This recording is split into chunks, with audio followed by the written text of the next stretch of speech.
Assalamualaikum warahmatullahi wabarakatuh. Alhamdulillahilladzi hadana lihada wa ma kunna linahtadi laula an hadanallah. Allahumma sholli ala sayyidina Muhammad wa ala ali sayyidina Muhammad. Saudaraku semuanya yang dirahmati oleh Allah Subhanahu wa taala. Kenapa umroh dari tahun ke tahun banyak diminati oleh para jamaah?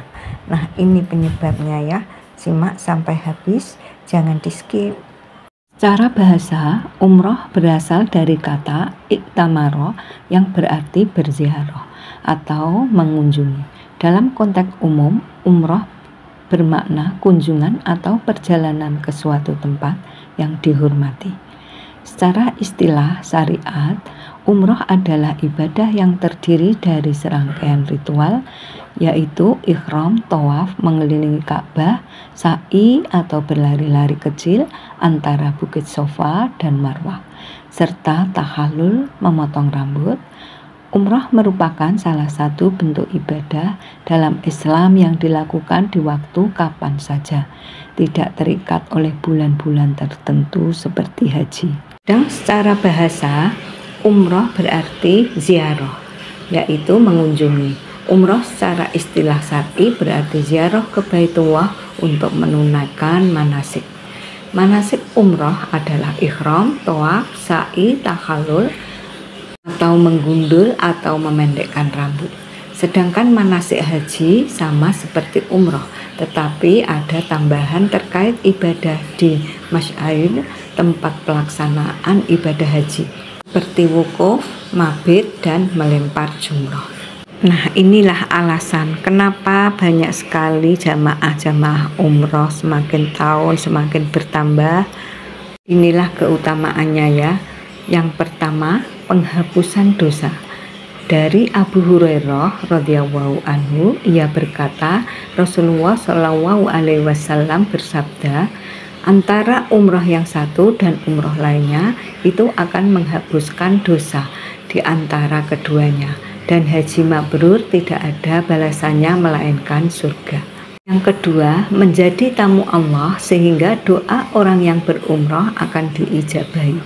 Dari Ibnu Umar, dari Nabi Shallallahu alaihi wasallam, beliau bersabda, orang yang berperang di jalan Allah, orang yang berhaji serta berumroh adalah tamu-tamu Allah. Allah memanggil mereka, mereka pun memenuhi panggilan. Oleh karena itu, jika mereka meminta kepada Allah, pasti akan Allah beri. HR Ibnu Majah nomor 2893. Ketiga, menghapuskan dosa besar dan kecil. Dari Abdullah bin Mas'ud, Rasulullah Shallallahu alaihi wasallam bersabda, ikutkanlah umroh dengan haji dalam haji qiron atau tamattu, karena keduanya dapat menghapus kemiskinan dan dosa, seperti api yang membersihkan karat dari besi, emas, dan perak. Selain itu, haji yang mabrur tidak memiliki balasan lain kecuali surga. Dan alasan yang keempat atau keutamaannya, umroh itu menjadikan seseorang menjadi kaya atau rezekinya tambah berkah karena umroh dapat menghilangkan kefakiran. Jihad bagi wanita.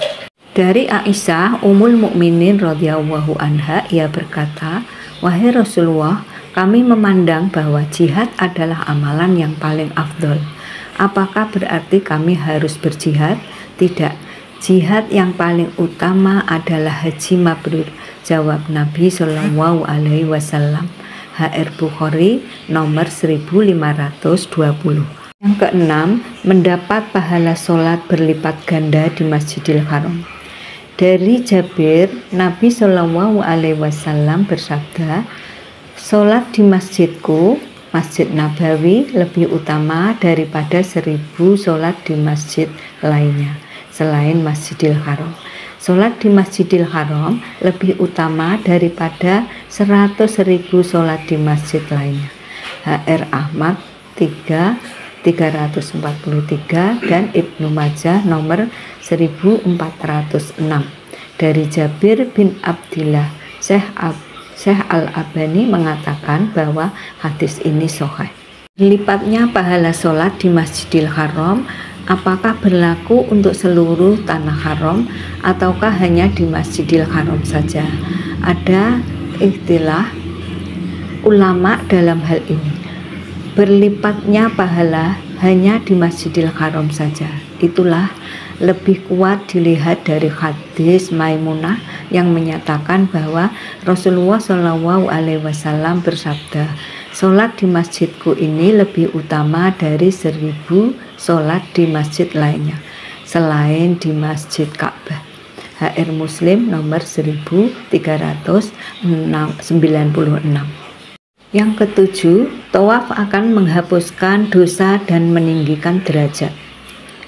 Dari Ibnu Umar radhiyallahu anhuma, dari Nabi SAW, beliau bersabda, "Barang siapa yang tawaf di sekitar Ka'bah sebanyak 7 putaran dengan menghitungnya, lalu ia sholat 2 rakaat, maka hal itu seperti memerdekakan seorang budak.